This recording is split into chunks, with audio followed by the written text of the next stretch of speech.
there is a man who has been dead for nearly 2,000 years. He never posted a vision board. He never wrote a manifestation journal. He never once told the universe what he wanted. And yet, he built an inner life so powerful, so precise, so deliberately constructed, that even today, the words he wrote only for himself still change the direction of people's entire lives. That man was Marcus Aurelius, and what he understood about getting what you want out of life, most people will never discover. Until now. Welcome back to Wisdom of the Stoics. If this is your first time here, I'm glad you found this. Stay to the end. What we're about to explore together is not what you've been sold by the self-help industry. Today we're talking about manifestation, but not the version you've seen before. Not vision boards, not the law of attraction, not speaking things into existence as if the universe is a vending machine waiting for your order. We're talking about something older, something more demanding, and something that actually works. The Stoics, Marcus Aurelius, Seneca, Epictetus, they understood a principle that modern culture has almost completely abandoned, that the life you want is not summoned, it is constructed, brick by brick, decision by decision, day by day. Now here's what I want you to sit with before we begin, because this changes everything. The Stoics weren't against desire. They weren't against ambition. They weren't teaching people to want nothing. They were teaching people to want rightly, and then to pursue that want with such clarity, such discipline and such unshakable internal strength that failure, setbacks, and delay simply couldn't stop them. That is the Stoic version of manifestation. And today, I'm going to give you 9 rules drawn directly from their writings that, if you truly apply them, will begin to transform what your life produces. Not someday, not eventually. Starting from the moment this video ends, let's begin. Rule number 1, define what you actually want. Most people spend their entire lives pursuing things they never consciously chose. They chase the salary their parents admired. They want the relationship their friends validated. They work toward titles that look impressive in email signatures but feel hollow on a Tuesday night when the house is quiet. Marcus Aurelius opens the Meditations with an accounting, not of goals, not of ambitions, but of debts, to the people who helped shape his character, his grandfather, his father, his teachers. What he's doing in those opening pages is something profound. He is examining the origins of his values. He is asking, where did this come from? Is this truly mine? Seneca is even more direct. In letter 1, he writes to his friend Lucilius with an urgency that feels almost desperate. Vindicata tibi, claim yourself for yourself. He's telling Lucilius, and through those letters, he's telling us that most of what we call wanting is actually borrowed wanting. It's desire absorbed from other people, from culture, from fear of being left behind. The first Stoic rule of manifestation, then, is not to visualize what you want. It is to interrogate it, ask yourself, and be ruthless about this. If no one could see the result, if no one would applaud the achievement, if your social media went dark forever tomorrow, would you still want this thing? If the answer is yes, you have found something real. If the answer wavers, if there's a moment of hesitation, before you say yes, that hesitation is telling you something crucial. Because here's what the Stoics understood that modern culture ignores. You cannot manifest someone else's life. You can only build your own. And the tragedy is that most people are spending enormous energy, enormous focus, enormous life, trying to build something they don't even truly want. Take out a journal tonight. Write at the top, what do I actually want and why? Don't answer quickly. Sit with it. Let the uncomfortable silence do its work. The Stoics called this prohairesis, the capacity to choose deliberately. It is the foundation on which everything else we discuss today is built. You cannot build a life on a foundation you haven't chosen. Rule number 2, control the controllable. Here is the question that will save you years of suffering. If you genuinely let it sink in, what is actually within your power? Epictetus, a man who spent his early life as a literal slave, built his entire philosophy around a single distinction. He called it the dichotomy of control. Some things are ephemin, up to us. Some things are aukephenhemin, not up to us. And in the Enchiridion, he lists them without ambiguity. Up to us, our opinions, our impulses, our desires, our aversions, our inner life. Not up to us, our body, our reputation, our status, the actions of other people, the outcomes of events in the external world. Now, this is where most people stop reading and say, that's too passive. That's giving up. But they've misread Epictetus completely. He is not saying don't pursue outcomes. He is saying pursue them without making your peace of mind contingent on them. Think about what this means for manifestation. The person who says, I will only be happy when I get the job, the relationship, the house, the recognition, that person has handed the keys to their inner life to forces entirely outside their control. They have made their well-being dependent on luck, on other people's decisions, on timing. The Stoic doesn't do this. The Stoic says, I will prepare with everything I have. I will show up with full effort, full focus, full discipline. And then, whatever the result, I will not be destroyed by it. This is not weakness. This is the most powerful operating system a human being can install. Because here's the paradox, and I want you to really hear this. When you stop desperately needing a specific outcome, you become capable of pursuing it more powerfully. Desperation clouds judgment. Fear of failure contracts creativity. The anxiety of, I must get this, makes you worse at getting it. But the person who has genuinely released the outcome, who has made their peace with whatever comes, that person can act with the kind of calm, focused, fearless energy that actually produces great results. This is why Stoic philosophy is not passive. It is the opposite of passive. It is learning to be absolutely committed to the process and genuinely free from attachment to the result. Practice this today. Pick one thing you've been anxious about. Write 2 columns, what's in my control and what isn't. Then, and this is the hard part, consciously decide to put everything you have into column 1 and consciously release column 2. See what happens to your energy. Rule 3. Premeditatio malorum. Before I explain this rule, I want to ask you something. When was the last time something went wrong? Something you hadn't prepared for, and it knocked you completely off course. A plan that fell apart. A person who let you down. An opportunity that disappeared without warning. For most people, unexpected setbacks cause a kind of collapse. Not because the setback itself is insurmountable, but because the mind had never rehearsed it, had never walked through it, had assumed on some level that the path forward would be smooth. The Stoics considered this assumption dangerous. Their practice, and it was an active, daily practice, was called premeditatio malorum, the premeditation of evils. Seneca describes it in letter 24. Let us prepare our minds as if we had come to the very end of life. Let us postpone nothing. What this means in practice is this. Before any significant pursuit, the Stoic would deliberately visualize what could go wrong. Not obsessively, not anxiously, but calmly, clearly as an act of preparation. Marcus Aurelius did this constantly. In the Meditations, he writes reminders to himself, almost like coaching notes about what to expect from people, from circumstances, from his own impulses. He is essentially pre-gaming difficulty so that when it arrives, it feels familiar rather than catastrophic. And here's the thing, modern psychology has confirmed what the Stoics knew intuitively. People who mentally simulate obstacles before they occur are significantly better at overcoming them when they do occur. It's called defensive pessimism in psychology. The Stoics called it wisdom. But there's something even deeper here. Premeditatio malorum does something to your relationship with desire itself. When you have genuinely sat with the possibility of losing the thing you want, when you have looked at that outcome calmly and decided you can survive it, you free yourself from the tyranny of needing it. And paradoxically, as we discussed in Rule 2, that freedom makes you more powerful in pursuit of it. So here is your practice for Rule 3. Take the one thing you most want to manifest in your life right now. Then write down every realistic way it could fail.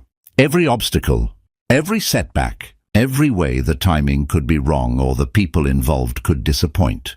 Don't do this to depress yourself. Do it to prepare yourself. Because the Stoic who has walked through the darkness in their mind is never blindsided by darkness in reality. We're 3 rules in. If what you're hearing is resonating with you, if this feels different from the usual content, I'd ask you to drop a comment below. Tell me where in the world you're watching from. It means more than you know to see this community growing. And if you haven't subscribed yet, this would be a good moment. Now, let's keep going. Rule number 4, act without attachment. There is a concept in Eastern philosophy, Wu Wei, that describes action without force. Action that flows from genuine alignment rather than from anxious striving. The Stoics had their own version. Marcus Aurelius writes in Book 6 of the Meditations, "Do not act as if you had 10,000 years to live. While you have it, while you still can, make yourself good." What he's describing is a quality of action that is fully present, fully committed, and completely free from the desperate need to see the result immediately. This rule is perhaps the most counterintuitive one we'll discuss today, because our culture tells us that caring deeply about outcomes is what produces them, that hunger drives results, that urgency is fuel. And there's a version of that which is true, but there's another version, the version most of us actually live in, where the attachment to outcomes quietly poisons the very actions that would produce them. The writer who is so desperate for the book to succeed that she can't access genuine creativity while writing it. The entrepreneur so terrified of the company failing that every decision is made from fear rather than vision. The person so anxious about whether the relationship will work that they cannot simply be present within it. Attachment distorts action. It introduces a kind of static into the signal of your effort. The Stoic practice here is what I would call full engagement with zero clinging. You give everything to the action itself.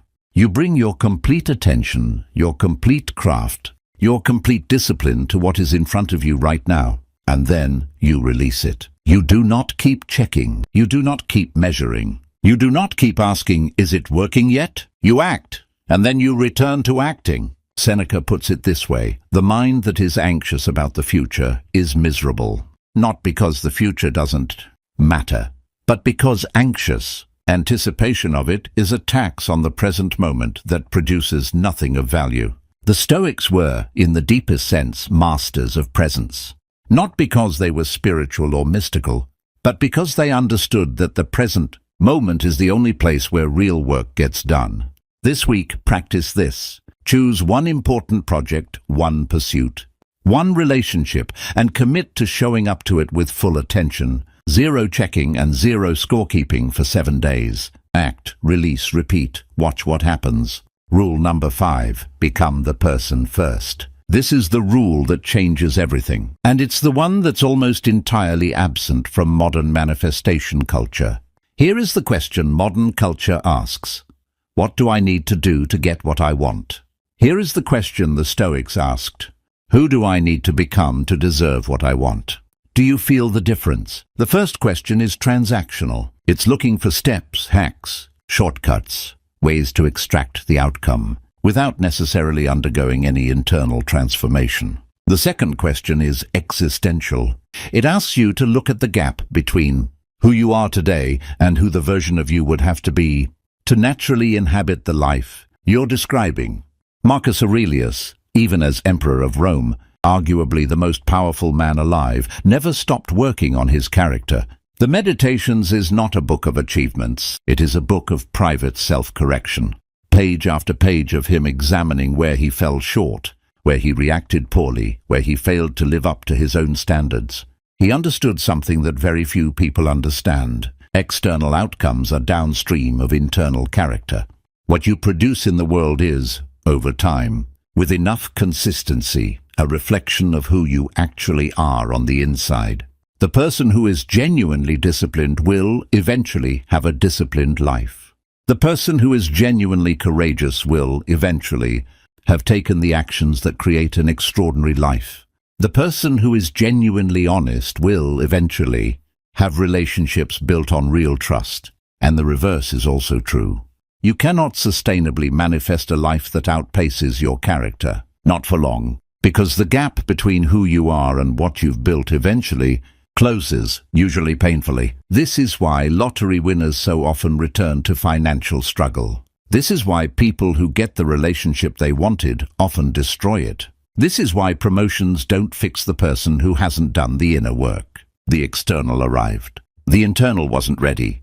Epictetus asks his students a searing question in the Discourses. What do you want to be? Because before you answer that, you need to understand that you already are becoming something. Right now, with every choice. You are not pausing life until your goals arrive. You are building your character right now. Every response to difficulty, every choice when no one is watching, every time you do or don't keep a promise to yourself. So the rule is this: before you ask, how do I get there? Ask, who do I need to be to live there naturally? And then start being that person. Today, in small ways, in private ways. This is the only form of manifestation that actually lasts. Rule number 6, amor fati, love what is. 2 words that Marcus Aurelius, Seneca, and Epictetus all circled around, though it was Nietzsche who later gave them a name. Amor fati, love of fate. This is perhaps the most radical idea in Stoic philosophy, and it is also, I think, the most misunderstood. Amor fati does not mean passive acceptance. It does not mean pretending that painful things aren't painful. It does not mean performing gratitude you don't feel. It means something much harder and much more powerful. It means choosing, deliberately, consciously, to love not just what is pleasant in your life, but everything your life presents to you, including the difficulty, including the failure, including the loss. Marcus Aurelius writes, "The impediment to action advances action. What stands in the way becomes the way." Pause on that. What stands in the way becomes the way. He's not saying obstacles are secretly blessings in a hollow, motivational poster sense. He's saying something more precise, that the way you respond to obstacles is itself the work. That the obstacle is not a detour from your path. It is part of the path. Every entrepreneur who has built something real will tell you the pivots forced on them by failure were often the decisions that made the company work. Every person who has emerged stronger from loss will say, "I would not choose to go through that again, but I cannot imagine becoming who I am without it." This is amor fati lived in real time. Seneca writes in his letters that a person who truly loves their fate is invulnerable, not because nothing bad happens to them, but because they have decided to extract value from everything that happens to them. The question is not, why is this happening to me? The Stoic question is, what is this making possible? What is this teaching me? How is this advancing me toward who I need to become?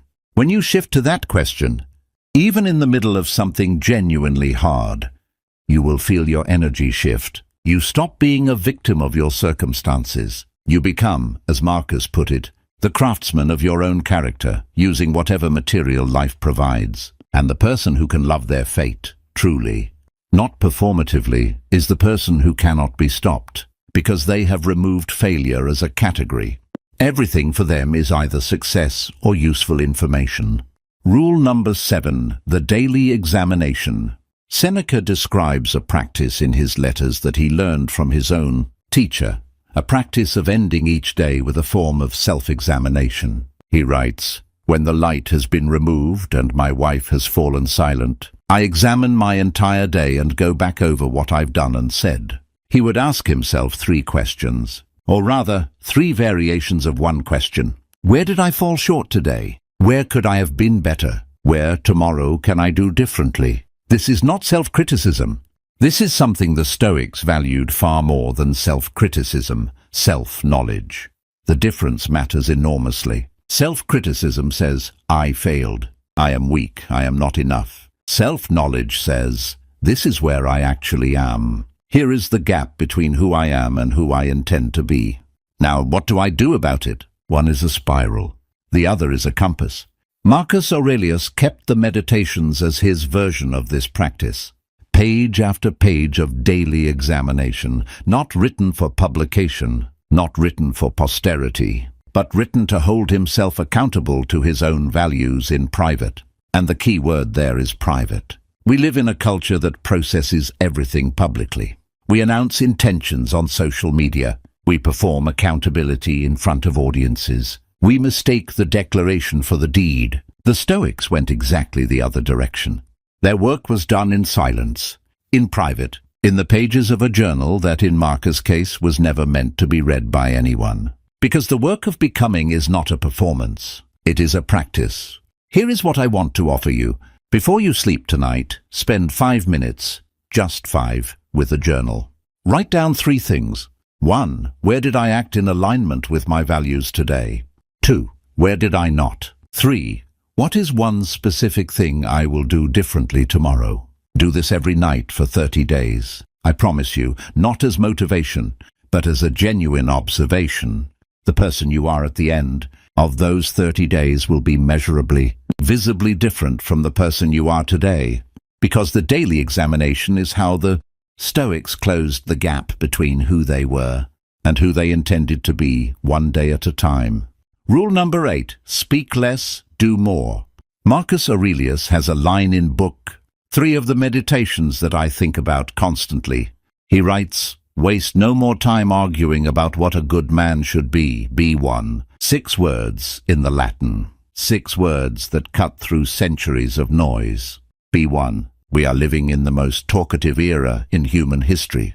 We have more platforms for expressing opinions, sharing intentions, announcing goals, and performing ambition than any civilization has ever had. And we are, statistically, measurably, not performing better as a result. The Stoics had a deep skepticism of words without action. Epictetus, in particular, was almost aggressive about this. He would ask students who came to him with grand philosophical ideas, show me, don't tell me. There's a concept in modern psychology called social reality. The idea that when you tell people about a goal, your brain partially experiences the satisfaction of achieving it. The announcement itself provides a dopamine hit, and that hit can actually reduce your motivation to do the hard work required.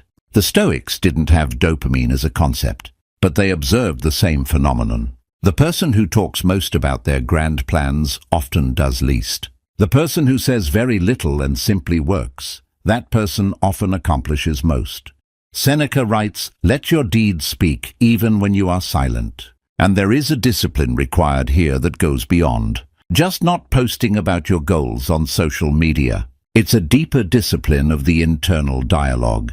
How much time do you spend narrating your intentions to yourself? Telling yourself the story of what you're going to do, who you're going to become, how different things will be. That internal narration, when it replaces action, is just as dangerous as the external kind. The Stoic rule is simple: less talking inside and out, more doing. Do the work in private. Let the results speak when they're ready. And there is something quietly powerful about this approach. There's a kind of dignity in it, a kind of self-respect that comes from being someone whose actions consistently outpace their announcements. Be that person. Rule number 9, memento mori. We arrive at the final rule, and I want to ask you something before I explain it. What would you do differently if you knew, genuinely knew, in your bones that your time here was finite? Not in the abstract way you already know it. In the visceral, immediate, can't-look-away way that changes how a person moves through a day. The Stoics called this practice memento mori, remember that you will die. In ancient Rome, when a general returned from victory and rode through the streets, in triumph, at the height of his power, the crowds roaring, glory at its absolute peak, a slave would ride beside him in the chariot. And that slave's job was to whisper repeatedly into the general's ear, Respis poster, hominem tiesi memento mori. Look behind you, remember that you are a man. Remember that you will die. This was not morbid. This was not Roman darkness. This was the most clarifying truth a human being can hold. Because memento mori does something that nothing else can do. It burns away what doesn't matter. When you truly hold the reality of your finitude, when you let it land, rather than keeping it at a comfortable, philosophical distance, something remarkable happens. The opinion of the person who doubted you, suddenly much smaller. The fear of starting, suddenly much less convincing. The excuse you've been living with for years, suddenly exposed for what it is. Marcus Aurelius returns to this theme again and again throughout the Meditations, not with despair but with urgency, a clean, clarifying urgency. In Book 4, he writes, "Think of yourself as dead. You have lived your life. Now take what's left and live it properly." In Book 6, how many a Chrysippus, how many a Socrates, how many an Epictetus have time already swallowed up? Even the greatest philosophers, even the greatest emperors, time takes them all. And Marcus, emperor of Rome, one of the most powerful humans who ever lived, uses this truth not to despair, but to act, now today, without delay, because delay is the great thief. Not failure, not circumstance, not other people. Delay, the life unlived because you were waiting for the right time. The conversation never had because you assumed there would be another chance. The version of yourself never fully inhabited because you kept it as a future project. Memento mori is the Stoic antidote to delay. It is the reminder that the time you are spending right now, this day, this hour, this moment, is not a rehearsal. It is not a prologue. It is the thing itself. Marcus Aurelius asks in the Meditations, "You have power over your mind, not outside events. Realize this and you will find strength." But there is a prerequisite to realizing it. You have to care enough to look up from the distractions. You have to care enough to take your life seriously. And memento mori is what makes you care. Not with fear, with love, with reverence, with an almost fierce tenderness for the time you have been given. So here is your final practice from today. Tonight, before you sleep, hold in your mind, gently, without drama, the simple truth that this day will not come again, that the people in your life are finite, that you are finite, that the gap between who you are and who you want to be will not close on its own. And then ask yourself the only question that matters. What will I do with tomorrow? 9 rules. Let me bring them back together. Because they are not separate. They are one coherent way of living. Rule 1. Define what you actually want, not what was handed to you. Rule 2. Pour everything into what is in your control. Release the rest. Rule 3. Anticipate difficulty. Let the obstacle prepare you. Rule 4. Act fully. Cling to nothing. Rule 5. Become the person first. The life follows. Rule 6. Love your fate, all of it. Rule 7. Examine yourself daily. Close the gap. Rule 8. Say less, do more. Rule 9. Remember that you will die, and let that truth make you alive. The Stoics were not distant philosophers arguing in marble halls. They were people, flawed, complicated, struggling, striving, who found a way to live with uncommon clarity and uncommon purpose in the middle of an uncertain world. Marcus Aurelius led Rome through plague and war. Seneca faced exile and eventually execution. Epictetus was born into slavery, and yet their writings breathe with something that most comfortable, privileged modern people lack, a deep, unshakable sense of purpose. Not because fate was kind to them, but because they had decided, clearly, deliberately, repeatedly, what kind of people they were going to be. That decision is available to you, today, in this moment. It doesn't require the right circumstances. It doesn't require waiting until things are easier or you feel more ready. It requires only this, the choice to begin. If this video gave you something, if even one of these rules landed differently for you today, share it with someone who needs to hear it. These ideas have survived 2,000 years because people passed them on. Be part of that chain. Subscribe to Wisdom of the Stoics. Leave a comment below. Tell me which of the 9 rules hit you hardest. Tell me which one you're going to practice first. And until next time, go forward with clarity. Go forward with courage. Go forward with the quiet, unshakable certainty that the life you want is being built right now, in the choices you make when no one is watching. Memento mori, and because of it, truly live.